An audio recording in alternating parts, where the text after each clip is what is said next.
Hello, New Zealand. It is Thursday night, so don't get confused, but this is Straight Talk, and it's a Straight Talk special because we are talking about the US presidential election, which concluded late last night. Maybe you stayed up for it, but we want to discuss it and all the machinations that have resulted from it, and we've got a star-studded lineup panel for you tonight. Let's meet them straight away. Someone that immediately put their hand up when we asked them if they want to be on the panel was Ashley Church. Ashley, nice to have you back, Ashley. We haven't seen you for a few weeks, but couldn't keep you down on this topic, could we? No, champing at the bit to talk about this and the repercussions and machinations of it all. Okay, and Rodney Hide also was very, very keen and responsive to be on this particular show as well. Rodney, good night last night for you? Fabulous night. I have to say, I doubt I could have made it if it had gone the other way. Okay, yeah, no, I think that could have been a common issue. Christine, lovely to see you, and Taupo, and lovely to have you on the show. And once again, you were champing at the bit to have a chat about this one as well. Something just collapsed behind me and gave me a big fright. There's Kamala Harris. But it's lovely to be back, Bob, and thank you for trusting me tonight because, you know, I have strong feelings. And I just want to remind us all that it's Kamala. Kamala. If you say Kamala, you're a racist. Speaking of that, Simon, nice to see you. Oh, look, lovely to be here. I'm also courting controversy beyond the US elections by wearing a pink shirt tonight. I just want to front foot that before we get too many comments. Can I just say it looks perfect? Oh, thank you, Christine. Approval. You're the first. That's lovely. Thank you very much. And the last. Yeah. Now, the good news is that Rodney, Ashley, and Simon, you can put your hand up because you're coming through a particular method. Christine, unfortunately, had some technical issues, which was why we started slightly late. Of course, none of us men have ever had to wait for a woman ever for a function. No. But Christine, you'll just have to wave your hand like that if you want to interject on this, because we've got a bit to get through, okay? So without further ado, if you do want to comment, folks, come through. You may be watching on LinkedIn or X or on Facebook pages. If you want to comment and you want us to see your comment, then you need to come through the YouTube the YouTube Family First channel or the Family First Facebook page. Then we'll see your comments. Otherwise, you'll sort of just be talking to the people who are on the particular platform. But we want to see your comments. Anyway, we are talking about this because Donald Trump was elected the 47th president last night. Fox News called it earlier than a lot of the other networks. Some of them were a bit slower. Look, team, I want to come around and just get your overall opinion first. Just a couple of quick graphs that I want to show you. This one, I found this fascinating because this shows basically red represents areas that went more Republican and blue represents ones that went more Democrat. So it was a whitewash right across the entire country. Another interesting one is that in 2020, there was a big shift in basically all the voting groups towards Biden. But in 2024, every voting group shifted towards Trump, which is interesting when you hear all the palaver about groups that he wasn't communicating to. And the 36, this one. So he basically gained across all demographics, including, believe it or not, women, Hispanic voters, even from Puerto Rico, and black voters and young voters. So, Simon, let's do it. Overall, what was your impression of last night? Absolutely remarkable, and quite a surprise, actually. Not so much that he won. I've been on the record that I expected him to be the winner, but I did not expect him, Bob, to win so comprehensively, as you say, across all the demographics. And let's be clear, something like the woman, for example, he didn't win the woman's vote, but he did better this time than prior. But also, the Republicans overall, they've basically taken the House, they've taken the Senate, and he got the popular vote. And that's going to be the most galling element, I would suggest, for a lot of mainstream media pundits and others. Basically, it was just a clean sweep, and that was far more than I anticipated. But it's a very strong signal, obviously, of support for Trump and the Republicans. But I would add, finally, it's also a very clear rejection of the woke liberal politics of the left. Okay, we'll come back to that one. Ashley, overall impression? Yeah, not as surprised as Simon. I did expect this, and I've been saying this for the last 2 or 3 weeks that there would be a. In fact, the numbers I was predicting, which we haven't quite got to yet, but I expect that we will. Were 305 to 310 electoral college votes, and I think that's where we'll end up once Nevada and Arizona are called. And I did that basically by assuming that he would do a clean sweep of the swing states. With the exception, so he would win Pennsylvania plus 5 of the other 6. I didn't know which one he wasn't going to win, but as it turns out, it looks like he's going to win all of them. So I'm not overly surprised. Got to put it in some sort of context, just to be fair. Biden last time round won about 305, I think, of the electoral college votes as well. So this is essentially a repudiation of the 2020 vote and a move back in the other direction. It's not of Reagan proportions, but it's a pretty substantial vote. Yeah. Okay, Rodney, overall impression? Total joy. I didn't expect to get a result on the night just because of the shenanigans, but it was so wonderful to get a clean sweep. I viewed it as a test for whether we would retain Western civilization. I felt that the Democratic Party was taking us down a tyrannical route, where free speech would be shut down, where the power of the state would be used to effect political prosecutions, and that would spill over around the world. I think Donald Trump's win, he has reshaped the Republican Party. It's a completely different party to what it was under, say, George W. Bush. It's now a grassroots party. It's now a working class party. It's a people party. It's not this, blue blood party.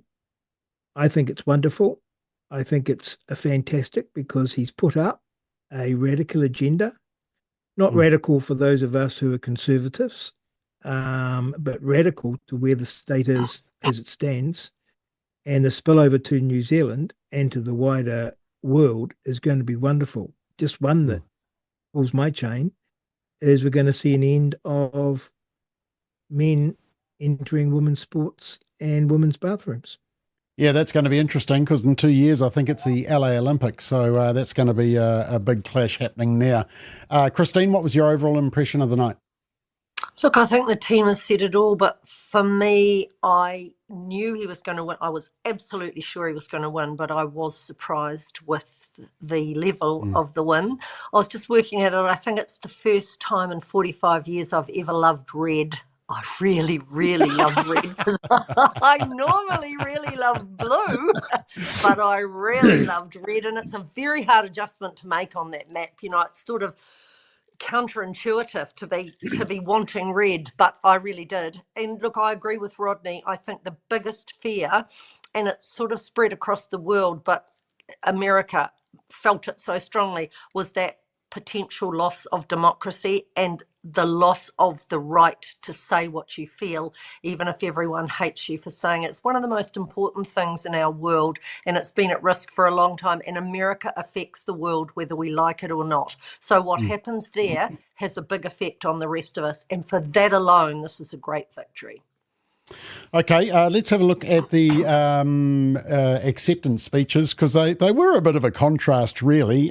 Firstly, now I got in a bit of trouble for posting on this because I was sitting with a group of people and we were having a good chuckle as Trump gave his acceptance speech because it wasn't really a formal acceptance speech. It was just one of his typical speeches. He was all over the place and he told a few funny stories. So here's just a couple of quick excerpts. Now we're going on to something that's far more important because the rallies were used for us to be put in this position where we can really help our country. That's what we're going to do. We're going to make our country better than it ever has been. And I said that many people have told me that God spared my life for a reason.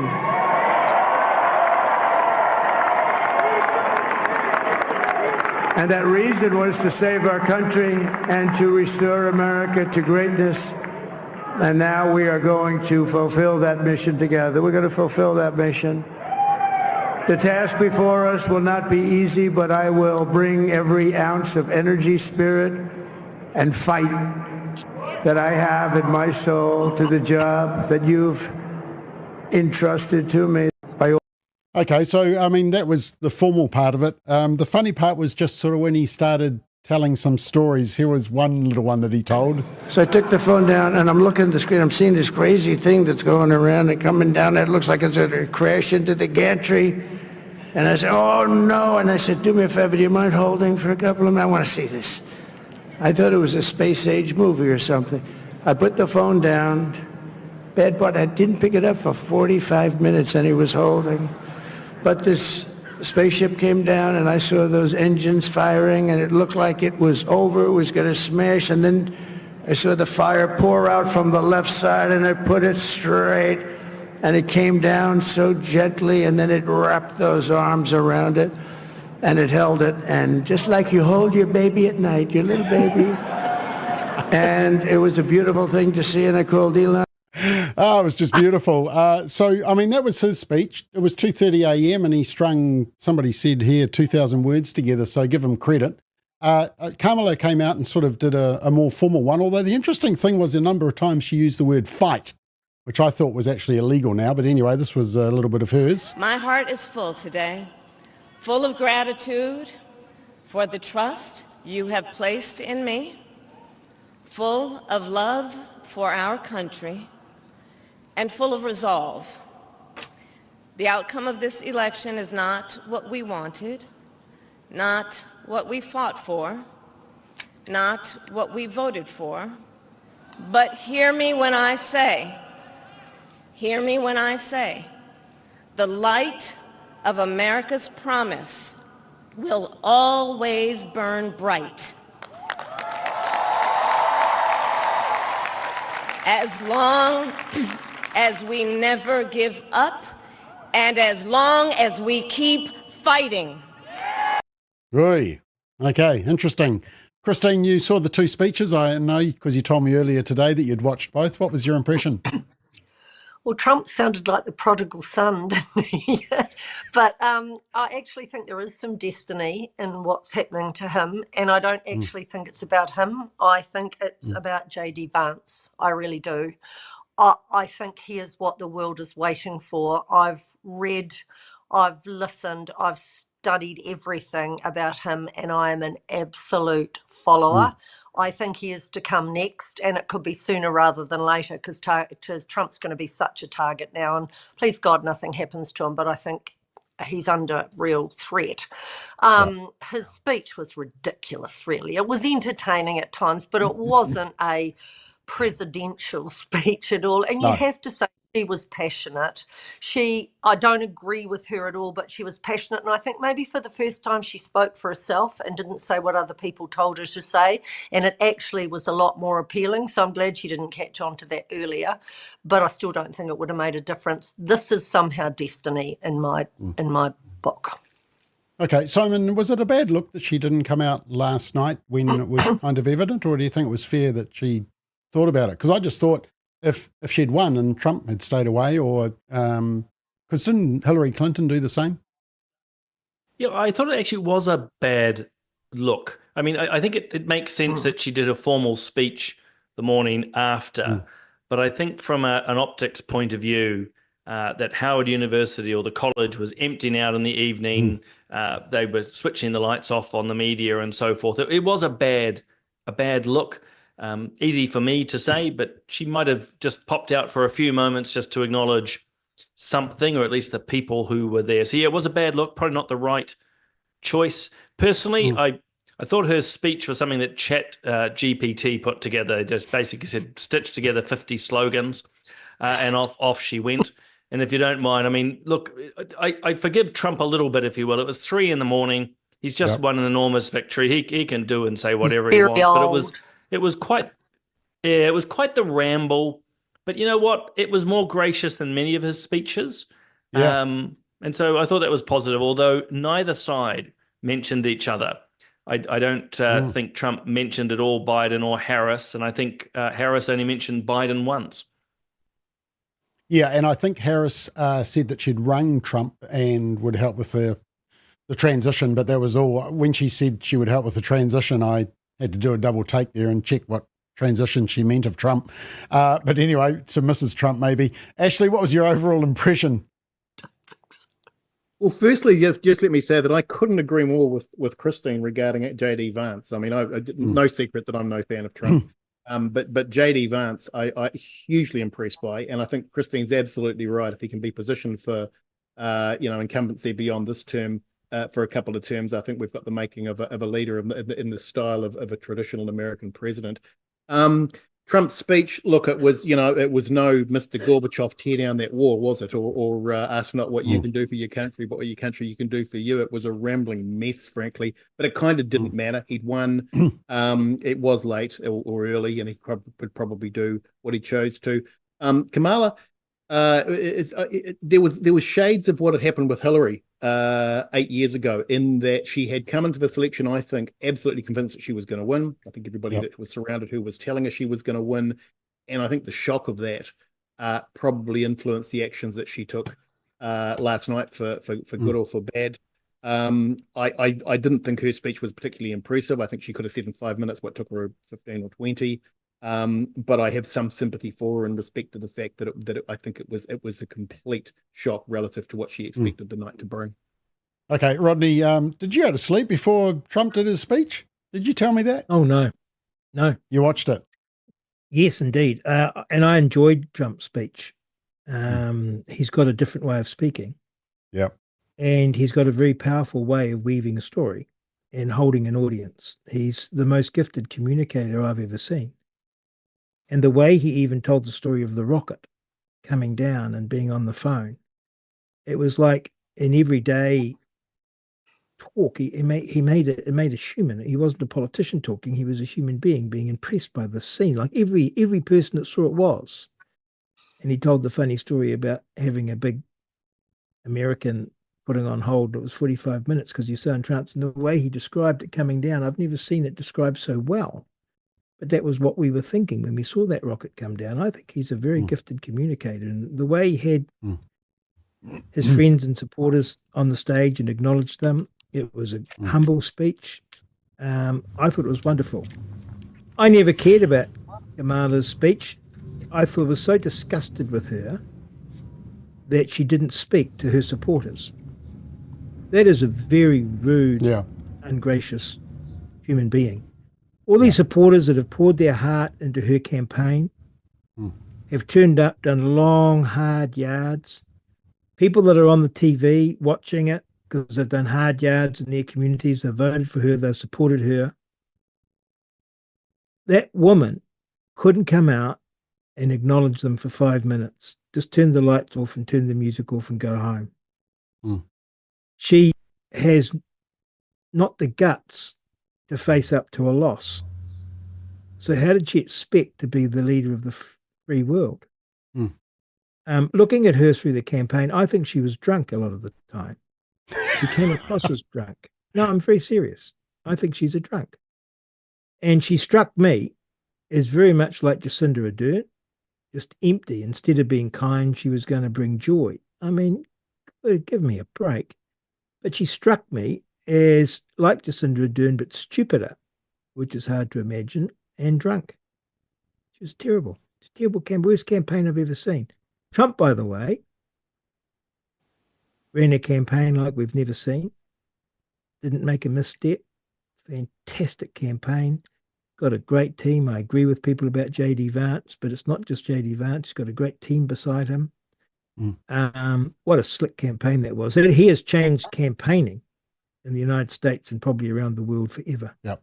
Okay, well, we'll come back to that actually issue about what was the winning and what was the losing component. The biggest surprise of the night for you, just quickly, was one that was shown on CNN. Just have a watch of this clip. It's one that's gone viral today, where they were basically showing where Kamala had done better than Biden throughout the country by more than 3%. Have a watch. Are there any places that the vice president is overperforming Joe Biden in 2020? So we could show you that as well. We just bring that out here. Harris overperforming 2020. Holy smokes. There you go. So let this go away and see if there's anything on the east side there. Literally nothing? Literally nothing. Literally not one county? By 3% or more. Okay, so, I mean, we will come to the question of maybe Biden should have been the nominee after all, but any other surprises on the night? Rodney, we'll start with you. Getting the result, and funnily enough, I thought it'd be bigger. I thought it was such a high energy campaign, and her campaign was so useless. Okay, Christine, any surprises from last night? Yeah, often I feel overwhelmed by the extreme left, and it feels like they're taking over the world. This was a big strike against that, which it was just so empowering, because they're not as great as they think they are. In fact, they're far from it. People are too sensible. Well, you're touching on the media, and we've got a whole segment on that, Christine. So you just hold tight. Simon, did you have anything that sort of really struck you about last night? Any surprises? I was surprised how fast the results came in. I think it was Rodney who said at the start wasn't expecting the results so quickly, but they came in very fast, very comprehensively, and without much commentary or concern around how the voting had been done. It was just so, well, to use that word again, comprehensive. So yeah, that surprised me. I was expecting that we'd have at least another 24 hours of sort of wrangling, but the result was so clear, Bob, that by, was it 9, 10 o'clock last night, we knew. Yeah. Yeah, and look, it really makes 2020 stand out as just a really oddball one because of all the COVID issue and the mail-in ballots and all that type of stuff. Ashley, any sort of real standout surprise from last night, apart from the fact that you weren't one big one. So given correct? that I had such certainty around the result, the one thing that had kind of derailed me a little bit in the closing days was the media hype around the fact that she was going to be appealing to women and that women were turning out, and both the advanced voting and were expected to turn out for her, essentially around the issue of abortion, or as the sort of a revolting euphemism of women's health. And not only did that not happen, but in fact, she polled 3% lower among women than Biden did in 2020. So that was a stunning result for me. Yeah. Okay. Biggest winners. I mean, if we exclude Trump, who would you say were the biggest winners last night? Ashley, kick us off. The world, in the sense that, and it's been said several times by Rodney and by Simon and by Christine, the march of ascendancy of wokeism over the last 4 or 5 years, certainly since COVID, and what appeared to be a relentless agenda toward a whole range of things that are completely at odds with traditional values. This has kind of called a complete halt to those in the States, and that will have a knock-on effect right throughout the rest of the Western world. Okay, Rodney, were there any other winners apart from Yes, indeed. Elon Musk. He gambled everything on this. He hung himself right out there. And picture this. Imagine if Elon Musk had not bought Twitter. We would never known about the Twitter files. No. The move to censor us and to deplatform us wouldn't have gone away. It would have got bigger. With him opening X up, we got to see what the state was up to in terms of, I couldn't believe it, in terms of their censorship and working with these platforms. And of course, once X became free, it made it very tough for Facebook and YouTube and other platforms to censor and deplatform like they were. Still they did, but not as bad as they were. So he gave us this victory, I believe. I don't think if we had have had Twitter, we couldn't have done it. And he then came out full-throated in support of Trump. There's no doubt, to my mind, if Kamala Harris had won, they would have come after Elon Musk and destroyed him. Oh, yes, they would have. In fact, I saw Mark Zuckerberg put out a note of congratulations to Donald Trump and said he looked forward to working with him. Yes. So it might be an olive branch there. Simon, any other winners apart from Donald Trump last night?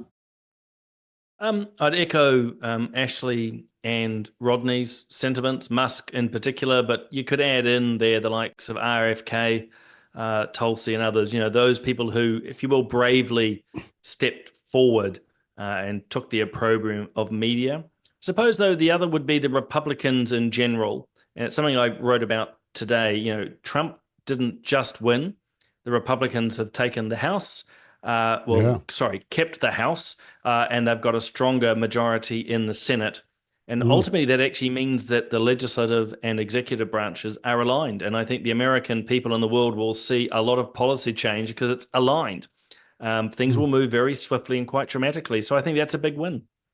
Yeah, that's Senate. I mean, that's 52 to 45. I mean, it used to be just one seat separating. In fact, I think Kamala had the casting vote for a while because it was 50-50. So it's very tight. The Republicans are 15 ahead in the House race result, but there's still some to come in. Christine, any other winners apart from Donald last night? No, look, I agree with my colleagues. I do believe the world is a winner in this, and I love Elon Musk. But do you know the real winners are the ordinary American people? I heard today that people who had not registered in the last 30 years registered for the first time in their lives and voted because overwhelmingly they could see the danger of the other side. And that's a pretty rare thing in America. I think that they are the winners at the end of the day. We all are, but they are in particular. Okay. Simon, you had something to add? Yeah, it's just, I suppose, echoing what everyone's saying. I mean, the win is more than just Trump. I mean, this is just my take on it. It's easy to say he won, which he did, but actually this is a massive win for the centre-right, the conservative, the anti-woke. This was big. It was comprehensive. And it's a win that's bigger than Trump alone. So I suppose I'm just beating that drum a little bit further and wanted to try out the hand-raising movement. Okay, I would add to the biggest winners the unborn child, the confused teenager who thinks that they need to change their sex to recover their life. Who else did I think? No, those were the two biggest winners from last night. Biggest losers, apart from obviously Kamala not becoming president, who else lost out last night? Who are we starting with? I think it's Simon. You're starting off tonight. This one. Oh, now I feel the pressure. Yeah, sorry. Look, I'm sure we'll talk about it. The media, what you could term the elites. I want to always be cautious with that term, but when I talk about the elites, you're talking the leadership of the Democrats, the union movements, the left-wing radicals, the woke, college academics, the media, or the mainstream media to be precise. They've lost badly because they've been out there preaching to people, demanding of people, gaslighting people for a long, long time. And the American people have figuratively, if not literally, given them the middle finger. And I know we're going to talk media a bit longer later, but I think already you're seeing signs they don't understand that they are the cause to many extents of the loss. Yeah. Christine, who else lost apart from Kamala last night? Oh, look, I agree with everything Simon said. There's no point in me repeating it, but the left and the media really got it and they deserved it. So I'm happy with that. Okay, hold your fire on the media, you lot. We've got a whole section on that. Rodney, who else lost? The media. Okay, we'll come back to you. That is huge because you can't have the majority of Americans voting for who the media dubbed Hitler. Okay. Was that your statement? You said the word Hitler, and I want to show you something. But just before we do that, Ashley, any other losers? I've got some negatives of a Trump presidency. So I do think there are some downsides. This is where Rodney will probably use his hand up after I've finished. But hang on, I'm coming to that, Ashley. I'm going to ask you, how could people vote for Trump? So we're not up to that. Did anybody lose apart from Kamala last night? Well, yeah, the Democratic Party and anybody within the Democratic Party who thought that they are sort of the high priests of public opinion and the social conscience, who found out that they're not. Okay, let's move on to the next question, which was, how can people vote for Trump? He's a convicted criminal, blah, and he's also like Hitler. And I did see this very funny little video online just while you think about your answer. You already know that Trump is literally Hitler, but what you may not know is just how similar the two fascist dictators really are. They both wore pants. Hitler had a mustache, and Trump probably could have a mustache if he didn't shave for a few days. Both breathed air. Both ate food. Did I mention that they both breathed air? Hitler ordered his armies to invade Poland while Trump ordered his armies to walk around the Capitol taking selfies on January 6th. The It's getting scary. Hitler was an artist attempting to paint masterpieces, and Trump was in the masterpiece, work of art, Home Alone 2, Lost in New York. This is no accident. If you rearrange the letters in Trump while eliminating the U, M, P, and adding H, I, L, and E, it spells Hitler. And finally, both were constantly called Hitler by the media. Case closed. Yeah, okay. So if the media says it, it must be right. Okay. Look, Christine, I'm going to start with you because a lot of women voted for Trump. He's a womanizer. He's a convicted criminal and all that extra stuff. How could they?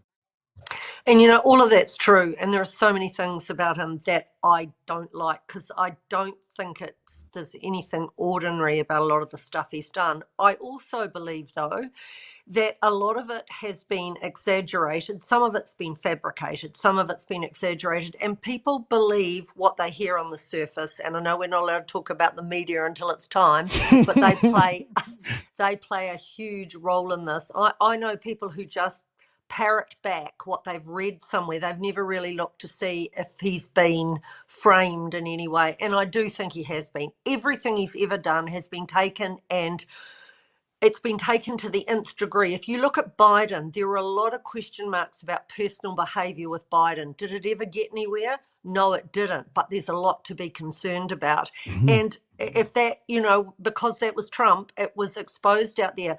But I still say he is a way to a means. For me, I don't really care. I think the good things he will do, you've got to be able to overlook some of those other things, even though some of them are horrible. And I still believe yes, I've looked at his whole team, but there is nothing like J.D. Vance. And I'm going to keep on going on about it because he is the entree for him. And they are really tight and they will work brilliantly together. You just watch this space. Okay, Ashley, you made it quite clear that you had absolutely no time for Trump, but I think if you're in the polling booth and you had the choice of Harris and Trump, you would have ticked the Trump box. How could you? Absolutely. Yeah, absolutely. So I have got some concerns about him. So with respect to his personal character traits and criminality issues and things, I don't think that's an issue for me to comment on. The American public's voted. It's their business. They've made that call. I do have some concerns about the nature of his presidency. For New Zealand, I've got some real worries about trade tariffs. So there's some talk of trade tariffs of up to 20%. I've seen media saying that he will back away from that. I don't know that he will. I think that was one of his keynote promises, and I think that's likely. So I do have some concerns about what that means. Having said that, there hasn't been free trade between the US under any government in New Zealand over the last 30 or 40 years. So it's not like that's a new position. The second one is independent foreign policy. I think that he will exert a stronger arena of influence around foreign policy in the Pacific and indeed the world, and I think that will impact. That's not necessarily a bad thing because it does mean that New Zealand gets to integrate with what's going on elsewhere. But I do have some concerns about what that might mean in terms of our independent foreign policy. For the US, this guy's got a penchant for vendettas. He's made that very clear. So you know, there are some people who will have cause to be concerned now who shouldn't have cause to be concerned. In a democracy, people should be able to say things and have disagreement, and he's going to get them. He's made that very clear. So you know, that concerns me coming from a US president.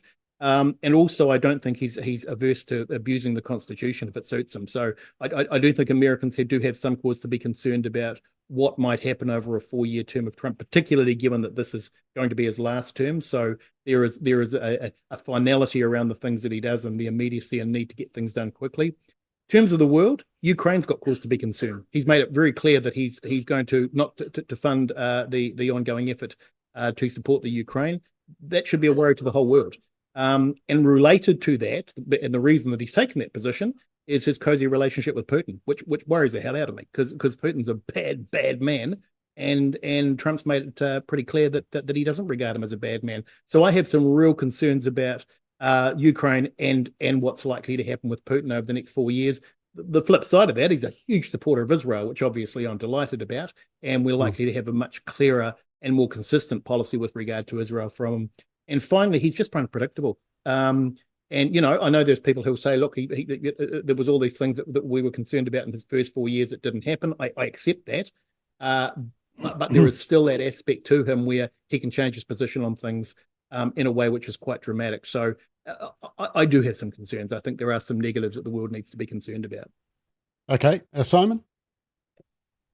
Yeah, I mean, in terms of people voting for him. I mean, look, in one way, it shows the level of desperation. I think things are so bad in America. It doesn't matter if it's on rights issues, trans issues, the economy, migrants, and so on, that actually the American people, by and large, were prepared to overlook elements of Trump's behavior.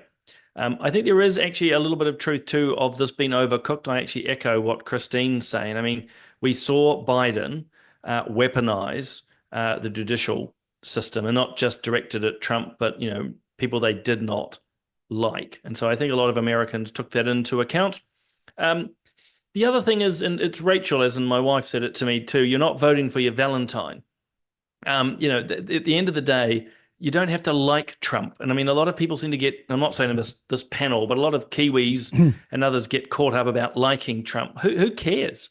It's about, can he do the job? And at the end of the day, when we looked at Harris and Trump, we looked at a vacuous word salad who rolled a sitting president effectively, and Trump.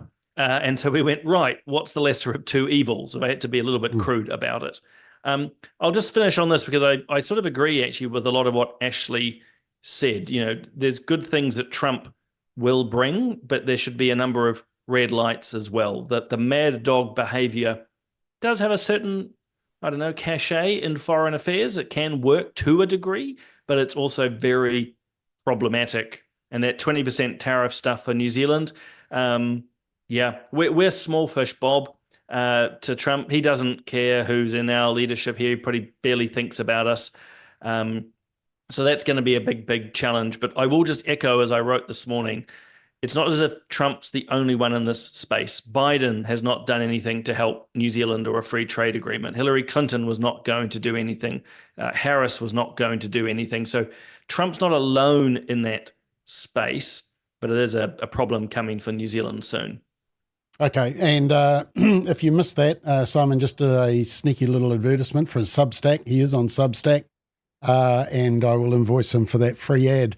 Rodney, I think you're going to have a slightly different opinion. Indeed. Yeah. I heard what Ashley said, and I thought the negatives were the positives, actually. It's not beholden to the President of the United States to look after New Zealand. His job is to look after the United States of America. And just like we don't vote someone that'll be kind to America, we vote someone that we think will do a good job for our country. As I understand it, and Ashley can correct me if I'm wrong, he is the first president to be elected who's never held political office or been a general in America's history. Correct. That in itself is extraordinary. He was loved by the very people that attacked him so hard because he spent his lifetime amongst the elite. And he could go into any TV channel and Whoopi Goldberg and all these people would just fawn over him because he was a very charming and charismatic and powerful man. But once it looked like he could win the presidency in 2016, everything turned against him, and it's never turned off. And to me, that's because he's an independent. And I think that's exactly what Washington, D.C. needs. No one owns him. And he is going to be the president for the people that he said he would be. Because my goodness, what he's had to give up and what he's had to fight through to get there, he's got to be doing it for the right reasons. And yes, he has a lot of mongrel in him. And I love the mongrel, because if you're going to drain the swamp, you don't send a poodle in to do that job. Okay. The polling, because of the polling, it sort of suggests that maybe the Democrats should have stuck with Biden, that Kamala did worse than Biden did. Just a reminder of why Biden was replaced by Kamala. He had the largest national debt of any president in a 4-year period, number one. Number two, he got $2 trillion tax cut, benefited the very wealthy. What I'm going to do is fix the tax system. For example, we have 1,000 trillionaires in America. Billionaires in America. And what's happening? They're in a situation where they, in fact, pay 8.2% in taxes. If they just paid 24% or 25%, either one of those numbers. They'd raise $500 billion, I should say, in a 10-year period.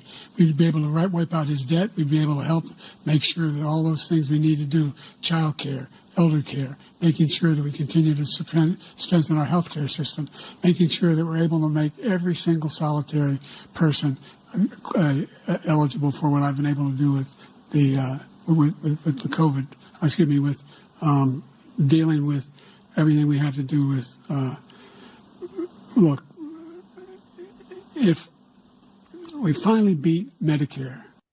Yeah, okay, so that's when everybody realised that, hey, the media had been gaslighting us for so long, and we'll come back to the media. And so we ended up with a replacement. The only problem was, as some of you have already alluded to, the speech writing and the speech making wasn't too good. I can imagine what can be and be unburdened by what has been, you know? What can be unburdened by what has been. What can be unburdened by what has been. What can be unburdened by what has been. What can be unburdened by what has been. Okay, Christine, I saw you shaking your head there. I mean, to be fair, she's speaking all around the country, and there's only so many words you can use, but she didn't exactly set the world alight with her speech making, did she? Bob, sometimes you're really kind at inappropriate times because she doesn't deserve any kindness at all. What actually did that mean? I still don't know. She said it 200 times, 2,000 times. I don't know what it means. I know. And she did that all the time. She was just nothing. She was vacuous, and she was Jacinda in a pantsuit, really. She was, Golly. and we're all wary about that. No, Oh, you guys are so mean. I thought it was just Rodney was being mean, but it's you as well. But, and Biden, look, whenever I wanted a bit of entertainment and I was feeling down, I'd go and watch him tripping up and down those stairs. And I know that that's horrible, Bob. I know that it is. But you can't have a president that's the laughing stock of the world, and that's where you got to. But his replacement is just ridiculous. So if you were the head of the Democrats, who would you have put in Biden's place when you realised that he wasn't going to? I don't really look at them. Really. Okay. I have no interest in them. I'm sorry. I can't give you any intelligent answer to that at all, or even semi-intelligent. I don't like them. I don't study them. I don't listen to them unless I'm forced. Okay, Rodney, should they have replaced Biden? Oh, they had to. They couldn't have gone on with that.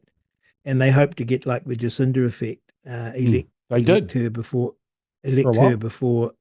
her before we actually see through her. And of course, her history in terms of going in for a vote was disastrous. And they surely must have known that she couldn't string a sentence together or answer a question or do a debate. They did know that because they wouldn't put her up for it. She was a shocker. And of course, the terrible thing is, within the Democratic Party, within those that are running it, they clearly don't care.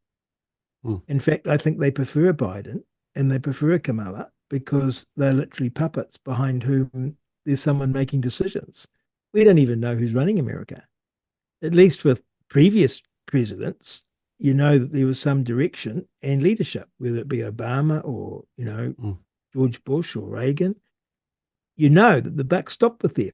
With Biden and Kamala, who the hell was running the place? And again, with Trump, there's someone in charge. Yep. Well, it was Obama possibly running the country. Ashley, if it's not Kamala or Biden, who is it? Well, firstly, can I just say for the benefit of your viewers that there's a difference between 500 million and 500 billion. So it's really important we understand there. Look, to answer that question, because I'm a bit like Christine, I don't know who the various different people in the party are. What I can say, though, is that the way to answer that question is to look at why she lost and then to determine whether somebody could have overcome those obstacles. And so we know broadly why she lost. So the two reasons that came out of the exit polls were really clear. It was the economy and immigration, or illegal immigrants. So we would have needed to have looked for somebody who took a much stronger view on, firstly, how they were going to fix the economy and bring down the cost of living, and secondly, what they were going to do about illegal immigration. And I suspect that was going to be too far a call for any potential Democrat leader to reverse the policies of a generation. Thirdly, there was this whole issue of mail Democratic supporters who felt that because her stance on women was so strong that they were basically disenfranchised and no longer had a home within the Democrats. So you could argue that somebody who was going to take on that leadership role needed to be much stronger in that space to make sure that they were inclusive in the proper sense of that word. And also somebody who was going to move away from wokeism and from from some of the stuff that had become such a feature of the Democratic Party. And I can't think of anybody, without knowing the personalities, I can't think of anybody who was likely to do that and move the party back toward the centre. So the reality is, whether it was her or anybody else, they just weren't going to beat Trump. Well, I think it might have been Gavin Newsom, but he's California, but then again, Kamala came out of San Francisco and California, so I'm not sure. Simon, do you think Biden would have done a better job? I mean, the polling suggests that Kamala didn't move the needle. Got worse. I think the way it's a hypothetical, and it's a great question, by the way. But I think the fact that we have to ask the question, and if you're following the commentators, doesn't matter if it's on CNN or SBC and BBC and others, the fact that even asking or positing the question just shows you how badly Harris did. The idea that a man with senility who's gaslit the nation could potentially be reconsidered is madness. But I just echo a bit further what Ashley said. At the end of the day, the Democrats, it wouldn't matter who they choose. There's Josh Shapiro, there's Gavin Newsom and so forth, but they're all cut from the same cloth. And at the end of the day, they believe they're right, that their values are right, and that the people are stupid. And therefore, they just have to preach to them and convert them, censor them and so forth. So there was no one that the Democrat leadership would have picked that would have made any difference here. They are that out of touch. And that's the fundamental problem. There's that deep arrogance that comes with effectively zealot revolutionaries, to put not too fine a point on it. So it doesn't matter who they put in. It would have made no difference. Okay, now just a warning, we are going to go over time, so make sure you got your hot water bottles and your blankies and a cup of coffee, because we've got cocoa, that's right, we've got a bit to talk about. We did mention about Josh Shapiro. He was sidelined as the vice president candidate because they wanted to go with Tim Walz. The problem was that Tim Walz was better at dancing than being a vice president. Have a watch.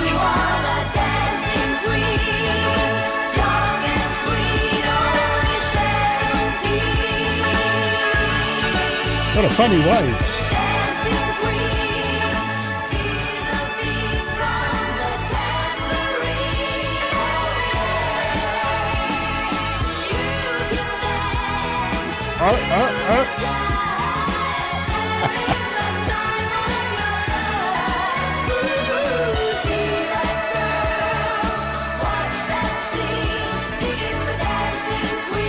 Okay, now he called J.D. Vance weird, but he was weird, but he comes from a state that's a sanctuary state for abortion and for transgender kids. So that shows how bad it is. Look, the question I wanted to ask you guys is, when do you think Trump won or turned the needle and won the campaign? Because if you look at some of the images, you've got the assassination, you've got the McDonald's thing, you've got the garbage comment that was made by Biden.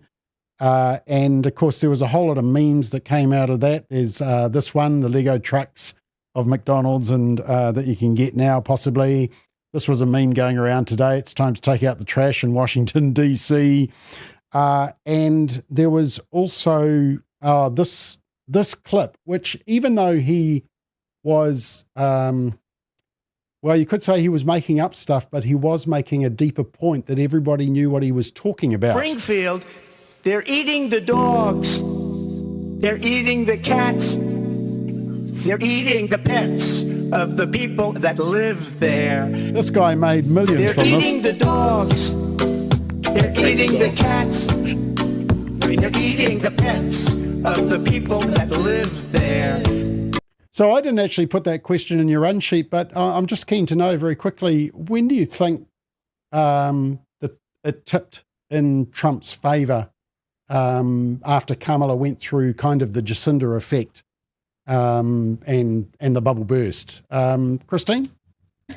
I think it started with the assassination attempt, and then it just grew bit by bit by bit. All those little things he did, the McDonald's, driving the garbage truck, picking up a little kid that he talked to in the microphone, you know, with multi-thousands of people there.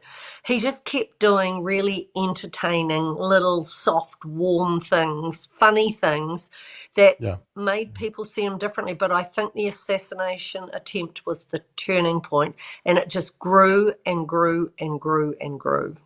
Yeah, and I think it wasn't very just clever. Yeah, it wasn't just the assassination attempt, it was this response. Yep, fight. Take me off. Yep. Look at the crowd. I mean, he's just about had his head blown off, and that's his response. I mean, we would have probably fainted in the process. Simon, when do you think was the tipping point towards Trump?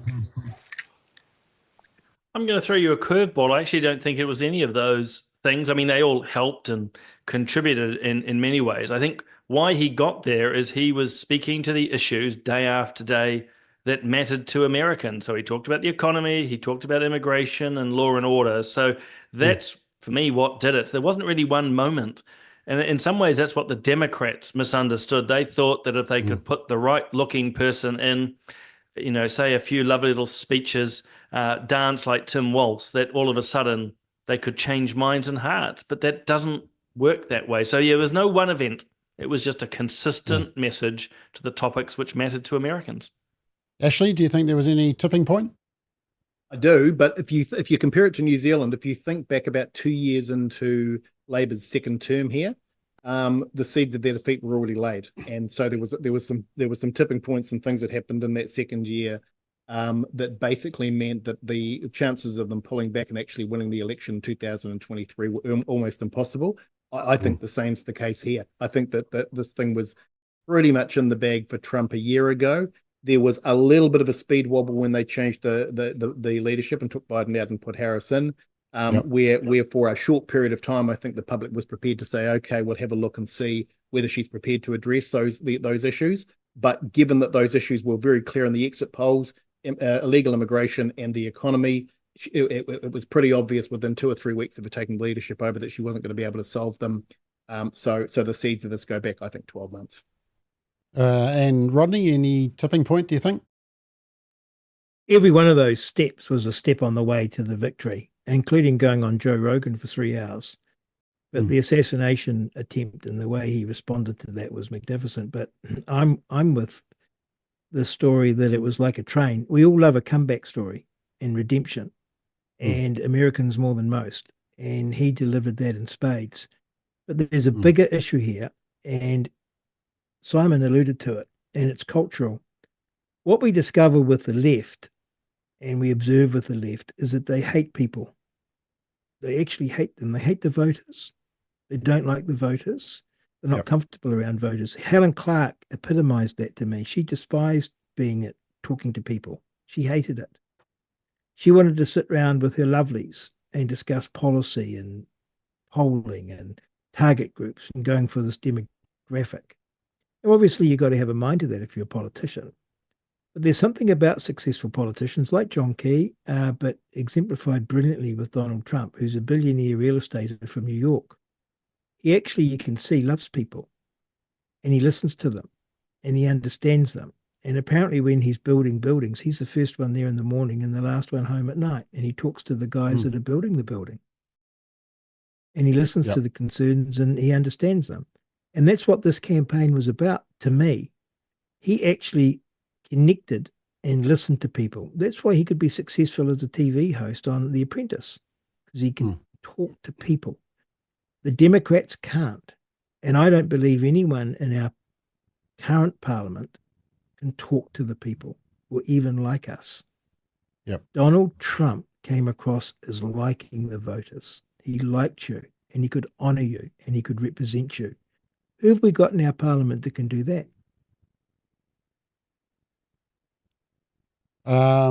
Okay, guys, that was a tough question. Right, you've segued lovingly into how what the leftists are blaming for the loss and what the media have blamed for the loss. So I just put this little compilation together. See if you can figure out what the leftist mainstream media are blaming. I'm not sold on this idea that, it was the cost of eggs. I worry that it was, well, I'm not voting for this woman, or I'm not voting for this black woman. Oh, no, that's not what we see in our data. Said, in fact, not only did the bro strategy work, and the bro strategy largely worked along the lines of white men, but that the bro strategy also had some impact in terms of Latino and black men. But that message obviously was not enough to get enough white women to vote for Vice President Harris, a fellow woman. This will be the second opportunity that white women in this country have to change the way that they interact with the patriarchy. And I'm worried about mass deportation and internment camps. I'm surprised at the result, but I'm not surprised. As a woman of color, I was so hopeful that a mixed race woman married to a Jewish guy could be elected president of this country.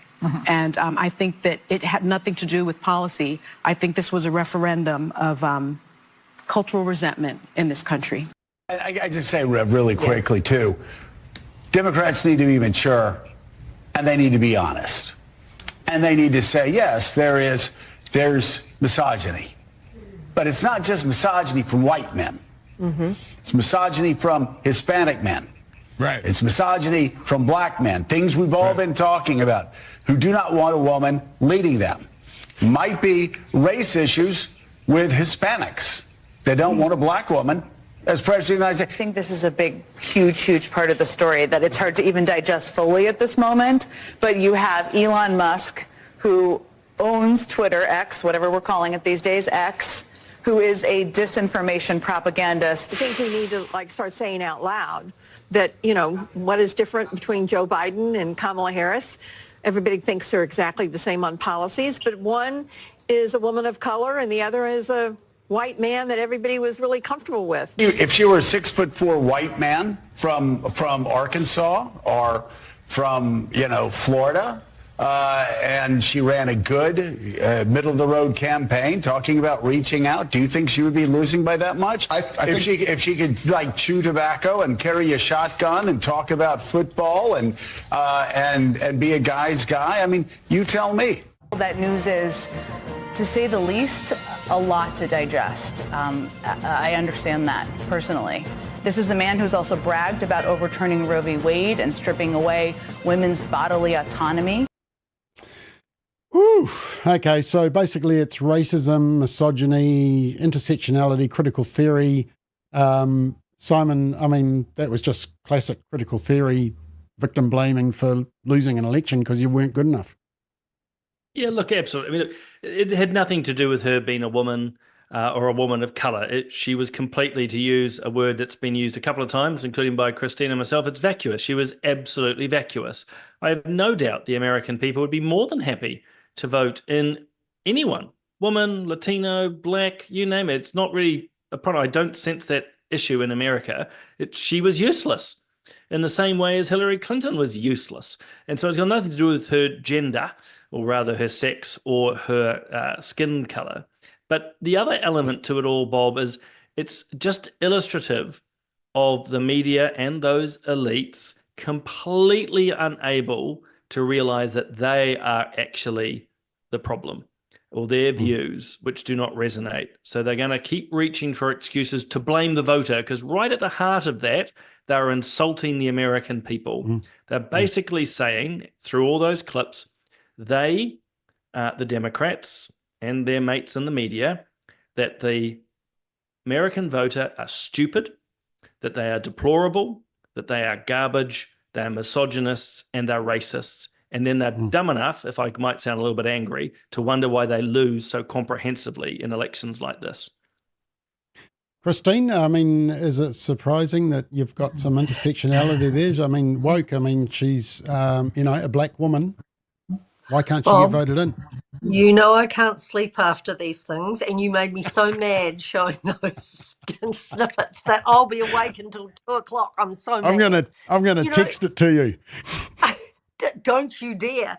Do you know, they're saying women are misogynists. No, just the women are thick and dumb and misogynist, just apart from everything else. If they, as Simon said, if they keep looking at themselves with this kind of analysis, they're not going to win for the next 20 years. This is just embarrassing and ludicrous. It just makes me so mad to think you could turn it into that. Once again, that is what the left do, is that they can never look at themselves. There's no self-reflection at all. It's the madness of the rest of us. Rodney, it's all about intersectionality, isn't it? It's how many boxes you can tick and except if you're a conservative, and then if you're someone like Candace Owens, being a black woman is a big cross. So it's what we expect, isn't it? They're tyrants, and they know what's good for us, and there are things in their way, like the Constitution, democracy, free speech, and deplorable people who are garbage and have a say. And so when the deplorables and the garbage vote contrary to the way these tyrants want the society to go, it's not the tyrants that are wrong, it's the people. And they repeat this, and they repeat this, and they repeat this. I love it. I hope they go on doing it, as Christine says, for the next 20 or 50 years, because they'll be forever, ever in opposition. And Bob, you asked earlier, what sort of person do they need? Not a person that they need. They actually need a culture shift. And that culture shift is to listen to what the voters are saying. Listen. Just listen. Yeah. And the voters spoke loud and clear at that election.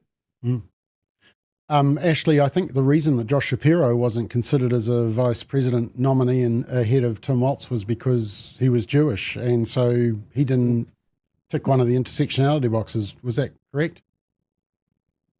I'm sure it is, but let me just come back to this issue of and let me choose my words very carefully in respect of what I'm about to say. So firstly, let me say that I agree with everybody else with respect to traditional Republican voters having a more than enough to vote against the Democrats and in favor of Trump, and you know, the Democrats are tone deaf in not hearing that. But let us not pretend that there is not still, not just in the United States, but around the world, there is not still some degree of misogyny that exists in who we elect to office. And I don't doubt for a moment that it played some role in this election. To what degree, I don't know. I would make the comment, though, that to the degree that it did make a difference, it was amongst Democratic voters. It wasn't amongst Republicans. That's not to say that they're not misogynist, but they had plenty of other stuff to vote on. But amongst Democrats, there would have been a proportion of those who may well have chosen not to vote for this woman because she was a woman. I don't think it was a huge factor, but I think we're naive if we say that it wasn't a factor at all. Okay, is it just an American problem? Because I mean, we've had Helen Clark, Jacinda Ardern, you've had Australian, you've had Margaret Thatcher. It's more of a problem in the US, and I think that this is a company of extremes, and it's more of a problem, I think, in the US than it is in most other parts of the world. In fairness to them, they've had a black president, so you know they seem to have got past the color bar, but there is still an element of misogyny which plays a part. It'll diminish, but it's not gone yet. Rodney, you had a comment? Yeah, I'm bitterly disappointed.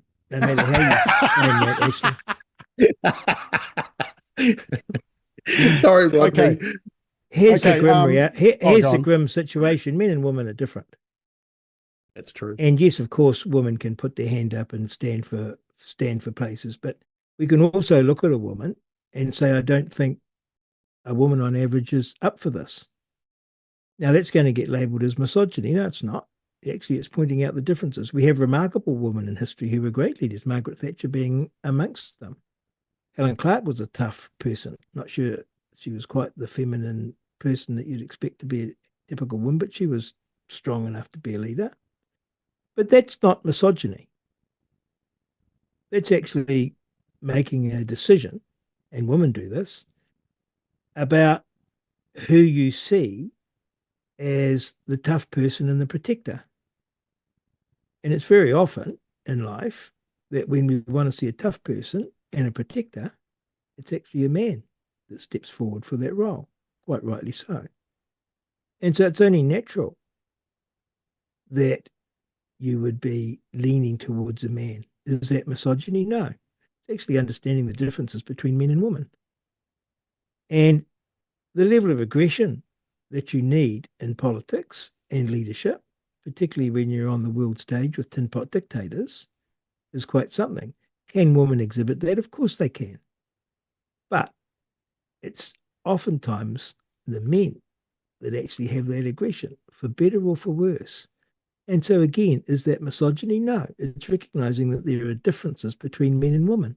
Long may they be so. Should women not be able to stand? Of course not. Should we vote for women? Of course we can. But don't label that as misogyny, because it's not an equal thing. Women going for a position like this have a higher bar to get over. Of course they do. Okay, Ashley, you want to quickly respond to that? Oh, not so much to Rodney. I take his point. I understand where he's coming from. I just think probably the biggest reinforcement of my point, and probably the biggest indictment of Harris, and probably evidence of this stuff, is the fact, as I said earlier, that she achieved 3% fewer votes from women. So 3% fewer women voted for her than voted for Biden in 2020. That's just fact. You need to take from that some indication that there is something going on that demonstrates that there is something. But why should a woman vote for a woman? Isn't that sexist?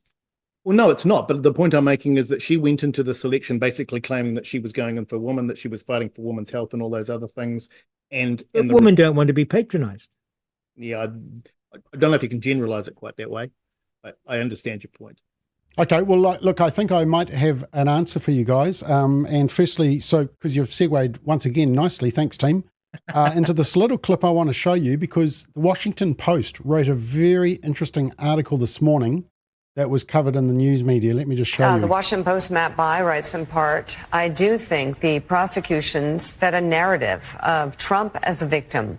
I also think Democrats dug themselves into a hole on cultural issues and identity politics. Trump's vicious transgender ad in the closing weeks, she's for they, them, he's for you, was probably the most effective of the cycle. I think that probably landed with a lot of traditionally Democratic voters who feel like the party is consumed with the cultural issues, while the economic issues don't really change. So that's possibly the answer, is that the message about guys going into girls' bathrooms actually carried more impetus with women than the so-called right to have an abortion. Simon, do you think that would be true? I think it's certainly a factor in it. I think it's going to be hard to try and sort of clinically evaluate what's a particular cause. What I think ultimately it's saying is, again, people are sick of being told what to think on these issues. And that's a big problem for a lot of the Democrats. They have a variety of views on these cultural issues, and they're being told that they're wrong. They're being preached at, and they don't like it. I think that's, for me, the biggest takeaway. Okay. Christine, I mean, do you think that women, the mama bear came out about protecting their daughters from guys coming into their toilets as opposed to the so-called reproductive rights? I honestly don't know about that. I think everything's been pushed to such an extreme that everyone is sick of it. But also the extremity of abortion that the Democrats supported, you know, you look to the Republicans, there was balance. I heard J.D. Vance say, we are not taking away your right to abortion if that's what you want, but we're not going to let you do it until that baby's 9 months developed, and we're not going to let it die if it's alive when it's born. You know, people want to hear those things. They do not want extremes. They do want balance. And they were taking things to extremes, including about transgender issues and children, which everyone hates. I think most people think if you're an adult and you're mature, do what you like, it's your business, but stop doing this to our children. And they just made everything extreme. And I think the mama bear definitely comes out then. Okay, Rodney, do you think the parental, I mean, the argument is that the parental rights issue is actually a bigger issue than the abortion issue, but it's just the media never said that or told you that. Well, the polling suggested that. I saw there was a poll with 85% of Americans oppose trans men competing against women. Including Democrats. Yes. Also, you have that absurdity of, I can't remember, is it the health secretary or someone who dresses up in a uniform? Yeah. And it's a guy dressed up as a woman. Now, I think we all have sympathy for men that are suffering gender dysphoria and, want to present as a woman. But we don't make a song and dance out of it. And we don't make it a virtue that we've appointed them to high office. And you have a man dresses a woman in a military uniform. It's absurdity upon absurdity. And people feel that very strongly because it's like clown world. And of course, we saw the response, Bob, here in New Zealand, to you drawing attention to that man having a baby here in New Zealand, and how it was glorified as some great achievement and some wonderful thing that a man could have a baby. And these two men were married, and one had a bed, and he was having a baby, having had his breast surgically removed and being on hormone treatment. And then having a baby, the most disgusting, narcissistic thing. No thought for the baby. You posted on that, Bob, and the feedback was amazing because no New Zealander likes that. People don't like that. And yet the elites, the Democratic Party, pushed that onto the American people and paraded it in front of them. And it sickened them, just like it sickens us here in New Zealand. They're making a big mistake. Yep. Ashley, just finally, did the culture war, was that the problem for the Democrats? They just didn't meet the people where they're at? Absolutely. And, and I agree with what the guys have said, but you can win an election on a single issue.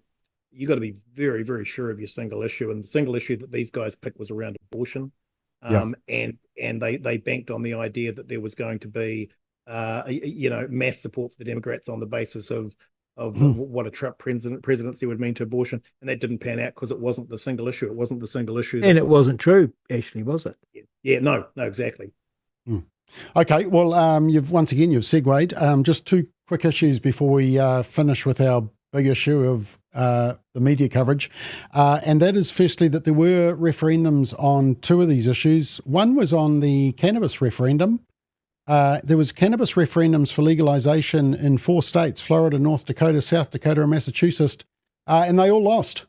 None of them legalized. Part of the reason was because in most of them, I think they had to get 60% to change the law, and none of them did. So 4 great wins. I tweeted that congratulations to the 4 states for following New Zealand's great decision as well.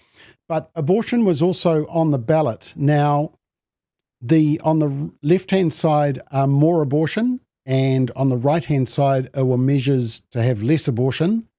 You'll see that some failed.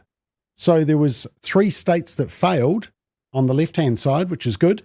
And the one on the right, the anti-abortion one, won. So that was good. So if you combine it. Now, here's the interesting thing, team. When I went and looked at what they were voting on, in just about all of them, they weren't voting on extreme abortion like New Zealand's law.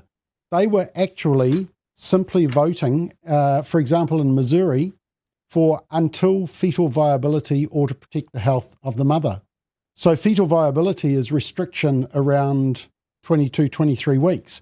In South Dakota, it was only for first trimester.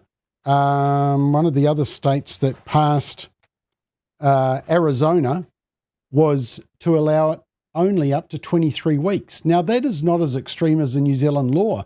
So here they are. You might say, oh, well, that's a problem. We've got increased abortion access in these states in the green on the left-hand side.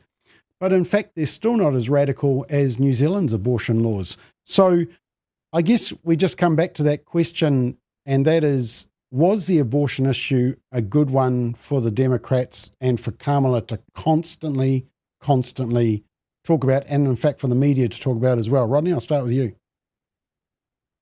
No, it wasn't, because it's actually very sensible to have it voted in at the level of the state, and people actually have their say rather than leave it up to judges pretending that somehow written into the Constitution is the right to kill a baby, when clearly it isn't. Roe versus Wade was always wrong. It always should have been a state issue. Now it's a state issue, and people get to vote, and women overwhelmingly, there's more women than men on the voter rolls. So women get to have their say at the level of the state.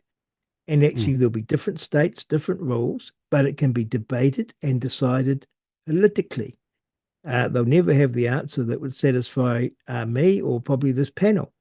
But you don't want judges deciding these things. You don't want politicians deciding these things. You want voters, because you can learn to live with that. And of course, if you let voters do it, as you observed, Bob, you don't rush to the extremes. It always ends up something in the middle of the road that both sides can live with. Here in New Zealand, we've rushed to the extreme. Why? Because the voters haven't had a say. Christine, do you think the whole reproductive rights issue was one that won with women? Because in fact, it was the white women especially that didn't show up for Kamala, which penalised her. So do you think I think it had the opposite effect. I really do. And why? Because it was just too extreme, and it wasn't the thing that pressed their buttons anyway. They were interested in completely different issues, and their view, the Democratic view, and her view was so extreme. It was just horrible. So, no, I think it put people off, and I'm glad it did. Yeah. Simon, I mean, it's good that actually America isn't as pro-abortion as the media and the Democrats make out. No, well, if you look at both the abortion and the cannabis results, again, it's just illustrative of what the elites, be that the media or the Democrats, are telling people to think is actually different by and large to what the populace are thinking. I mean, to the whole reproductive strategy, of course it failed. She got thumped. The Democrats have been wiped out in many ways. So it completely failed. And it's just, I've said it before, people get very het up about moral and ethical issues, but they very rarely vote on them. When people go into the booths, it's the economy, it's education, it's health. So it was a bad strategy. But I really just want to underline what Rodney said. For anyone who has even a semblance of understanding of Roe versus Wade, it was about returning the choice to the states. And when you put up those images about where there were the abortion referenda and where there were the cannabis referenda, that's actually what this is about. And it's a success. Regardless of where the votes went, it's that people chose, the states chose. And that's what it should be, actually, not this big federal government. That's the last point, if I might, because Kamala Harris is always big, get the government out of our lives. Yeah. She was the one who wanted the federal government to be dominating into those very lives, dominating over the states. She's just what's the word we can use now that I'm out of Parliament? Oh, that's right, hypocrite. Aren't you allowed to say hypocrite in Parliament? Nope. What's the other words we're not allowed to use, Rodney? Oh, there's quite a few. And they get added to every year. Okay. Ashley? Yeah, so I mean, I find it hard to be objective on this particular issue because I'm an extremist, and I just have to say as a starting point that somebody who basically pins their hopes of winning the presidency of the United States on affording the right to women to murder children doesn't just deserve not to win an election. They deserve to be spinning on a spike in hell, frankly. So let me just make that clear. However, what is your view, Ashley? However, well said, Ashley. Woo! You've just won back all the enemies that I've been seeing coming through my feed. Yeah. However, let me just say I agree with something that Simon said a bit earlier in this session, which is that it's this propensity amongst Democrats to think that they understand what people want and that they know better, and that everybody else is stupid. And here's just another primary example of that. And it didn't work, and it blew up in their face. Okay, let's keep going, team, because I'm going to try and knock this off by 9:30. So is everyone okay on that? Nobody needs to go to bed now. Raise your hand now. No, didn't see any hands. Good. Now, media. Keep going on. Media coverage, and can the media recover from this? Because I think one of the biggest losers out of last night was actually the media. So let's just have a look at a couple of things firstly before you give me your comments. Firstly, this was a story, this was the front page of the New York Post. He's done it again. I mean, you got to like the wording there. But if you look at the breakdown, the analysis in the States is similar to New Zealand on social issues in that it's always left-leaning, 84% positive for Kamala, 89% negative. That's not both positive. That's one's positive, one's totally negative. But here's the interesting one as well. They found that the Democrat coverage was 78% positive, but the Republican coverage was only 15% positive. So you've immediately got a bias. Last night, how did the New Zealand media handle it? Well, this was the New Zealand Herald. Not a great night for New Zealand. Kiwis react to Trump's election lead. The dollar takes a hit. An American in Auckland felt ashamed. Yes, they found the one American in Auckland who felt ashamed.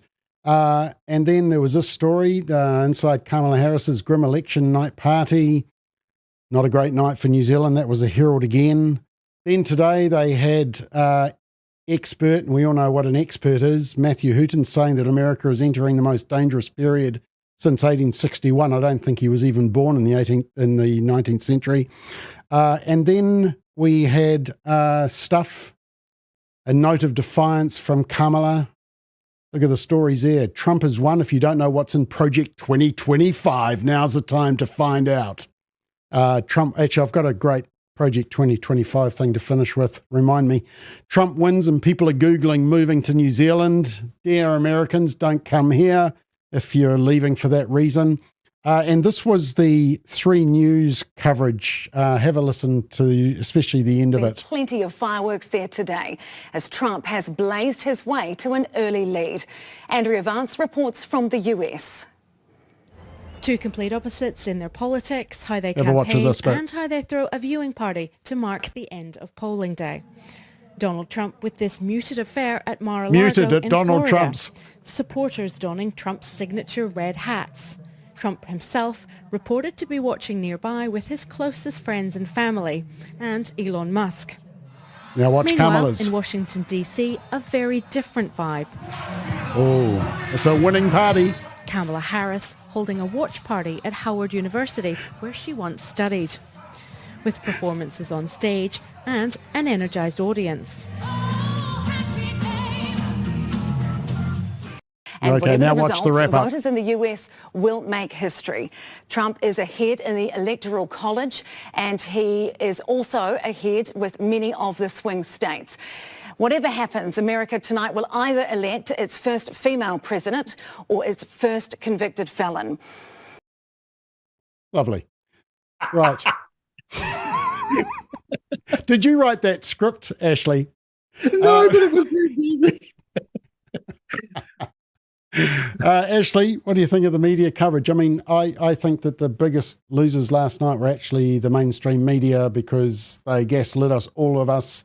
They covered it so biasly, and nobody was listening, and nobody will. The credibility is just through the floor. Yeah, I mean, you and I swapped notes on this, Bob, not just in relation to this, but going back for the last couple of years, the media bias is extraordinary. I mean, I've coined a new phrase. So we talk about having a post-Christian society, which is a society where Christianity is no longer relevant and doesn't have the influence it once had. We're now entering a post-media society, by which I mean that the media simply doesn't have the credibility that it might have had 5 to 10 years ago. Or like nobody trusts these guys anymore. We went into this. Here's the thing. You and I talked about this. We went into this election knowing that the media would lie. It wasn't as if we're surprised. I mean, all the stuff you're showing is interesting, but it's not as if you were surprised by that. You knew it was going to happen. In fact, you went looking for it because you knew it was going to be there. Nobody trusts the media. Americans don't trust them. Kiwis don't trust them. The Western world doesn't trust the media. It's become a joke, and we're getting to the point now where we're going to have to decide how we disseminate information accurately going forward because it ain't coming from the traditional sources through the media. So do you think the result last night was the final nail in the coffin? Do you think they can recover from this? No, I don't think they can recover, but no, I don't think it was a final nail because there's still that 25 to 30% of people who still hang on, believe, here's much me saying nobody believes them. There is that small number of people who still do, but that number is diminishing all the time. When's that tipping point? I don't know, a year, 2 years, 3 years down the track, but it's coming, and no, I don't think they can recover from it. Okay, Simon, you wouldn't have been surprised by the bias in the media, would you? Oh, God, no. Look, they're bordering on corrupt. because what they're doing is just so deliberate now. This is not a slight ignorance bias. This is absolute deliberate. And that 3 News piece is a perfectly good example of it. I mean, Vance is well known for her bias, as was Samantha Hayes, for example. I mean, it's very deliberate. So that's why I talk about corrupt. Look, a quick bouquet, though. Following particularly the American coverage, particularly around the facts, I actually thought was really good in terms of being able to jump on to CNN or Fox and see the results coming in. I thought that actually was really good. They did a really bang-up job. It's that commentary side of things. Yeah. But they're going to double down. They're just going to attack Trump. They're so far the mainstream media, and let's underline that word mainstream. They are so down the rabbit hole. They are so ideologically captured. They cannot see the fault. And so they will just keep going.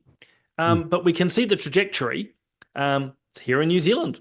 TVNZ today is laying off more staff. It's just going to keep going until one day they're gone. And the most surprised people will be the reporters themselves. They're so captured, Bob. Okay. Rodney, can the media recover from this? No, because to recover, you've actually got to admit that you're wrong and there's a problem. And it's the same as the Democratic Party. You've got to go back to your readers or to your viewers and find out what they want, rather than be telling us what they think, how clever they are. They're not bordering on corrupt, Simon. They're corrupt because they peddle lie after lie after lie after lie. And they vilify a big chunk of society. They do it here in New Zealand and they do it in the US. And of course, now they're vilifying in the US the majority of Americans as being dumb or racist or misogynistic. So they are circulating the drain hole. They can't go down the gurgler quicker. I loved last night because I was flicking between the channels and getting the data, but I was getting all my commentary on X, and it was fantastically funny. Yeah, it and was fantastically insightful. And I just enjoyed it so much. And it was like you had this community. It's my news source. X is my news source, and I love it. Christine, I know that your blood pressure's a little bit high at the moment. Do you want to talk about the media? Not really. No, look, that they're done, and they're just like the Democrats. They can't see it. There is no self-reflection. Whoever said they're going to be really surprised one day very soon when it's all over for them, nobody takes them serious anymore. It's really embarrassing, and we're very, very bad at it. But I guess we're much like the rest of the world. It just impacts you personally when you hearing it every day. I don't hear it every day. I can't watch the news anymore. And TV3 was supposed to be an alternative. Well, it's not. No. There was the one big media story was last week, and that was that they were all over it about Harris was going to beat Trump in the Iowa poll. So Radio New Zealand had 3 stories running on it. Stuff was talking about surprise Iowa. News Talk ZB were talking about it all day. And then, next minute, in Iowa, President Trump actually won it. And not only did he win it, he thrashed her. I mean, So the question, team, is did the polling companies embarrass themselves in this as well? So, Rodney, do you think the polling companies are going to have to do some damage control as well? Totally. I mean, you got to respect polls because it's information, but the reality is polls are driven by assumptions, and the assumptions relate to whether you've got a representative sample of those who'll vote. And a pollster has to put those assumptions in. And if you change the assumptions, you change the result. The assumptions very often in a poll are more important than the data. And so my favorite one is Nat Silver, who's supposed to be the guru of gurus. The guy's an idiot. And it's just part of the pollsters say how clever he is. And he put this extraordinary statement out where I can't remember the number, but I ran 10,000 simulations. I was up all night running 10,000 simulations. And 5,500 of my simulations gave the win to Harris. So I'm balanced. I think Harris is going to win. What a wonder. That's is he the guy that's got the 12 categories and he figures out how many of the categories? Oh, right. I don't know. Okay. But they're idiots. It's assumptions that drive a poll. It's extraordinary. Now, obviously, yeah. Anyway. Mm. Just repeating. Okay, myself. Ashley, you're into polls a little bit. Do you think the polling companies have covered themselves in glory or not? I love polls. I wait for polls and I embed myself in them. I don't blame the polling companies because polls, the only poll that counts is election day. So we should be seeing polls for what they are. Media's fascination with them and propensity to treat them as if they're some sort of accurate barometer of what's going to happen on election day, that's the problem. So it comes back to the media. The polling companies basically do what they're engaged to do, which is give an indication based on the small sample that they've asked the question of. No, that Iowa poll was totally dishonest because that was a total, and she got called out on it and asked about how many in the crosstabs, how many Republicans and how many Democrats were in the sample, and she pretended not to have looked at it because she knew she'd dodged it up. The problem I had was that the mainstream media were all quoting it and trumpeting it, and I was tweeting to them saying, hey, if you're going to quote a poll, at least check the credibility of it and admit whether it's an outlier. But look, they were just saying Harris beating Trump in Iowa poll and shock Iowa poll. It just, Simon. There'll be an apology. They'll apologise shortly, Bob, in the paper. It'll be a front page story. I'm surprised Mikey Sherman wasn't there because she loves polls. Simon, do you love polls, eh? I'm a sort of a mixture. I mean, a bit like Ashley, I find them fascinating to a degree, but I'm also with Rodney insofar as most of them come with big assumptions. I mean, the long and the short is that the media, certainly in America, but also here in New Zealand, certainly in the last week, switched from any semblance of reporting news to just outright promotion of Harris. And that's why they ran with that Iowa poll. It was trying to create a narrative. In the same way they completely misquoted or ignored Trump, and it was just one puff piece after another on Harris. It was just a blatant, outright corrupt attempt to skew the election. And again, people see through it. This is the sad element for that mainstream media. They are so up themselves that they just can't see what the rest of us do, which is they're completely broken. Okay, just a little bit of final information for you. In the whole US campaign, election campaign, they spent $16 billion on campaigning. $500 million was spent on abortion ads, and that's to promote abortion. And the abortion spend was about, I think it was 6-1 against the pro-life groups, and same with the cannabis debate. I think it was about 10-1, and yet the people came through and still voted accordingly. You're going to hear a lot about Project 2025 in the media. I see they've already started promoting it. In fact, did we see it? Number 20. Here we go. See down there, on the right-hand side, Trump has won. If you don't know what's in Project 2025, now's the time to find out. I've actually done a McBlog on Project 2025. We'd all agree with it. It's got some great policies in it. But there was a funny video where they did some AI with Trump announcing he's going to adopt 2025. Have a listen to the policies. My fellow patriots, I want to take a moment to address the presidential transition plan. That's right, Project 2025 is very real, and it's, as many people are saying, it's spectacular. Your favorite president will be executing this plan immediately, which includes the following actions. Foot-long sandwiches at Subway will now be $5. Pizza Hut will now reopen all dining room areas complete with buffet service. The McRib will now be served year-round at McDonald's. The 5 for $5 will return to Arby's. Restaurants will now only serve drinks in those cool red plastic cups. The auto industry will be mandated to put CD players back in cars. Blockbuster Video will reopen nationwide. A minimum of 5 Buc-ee's gas stations per state will be open at all major thoroughfares.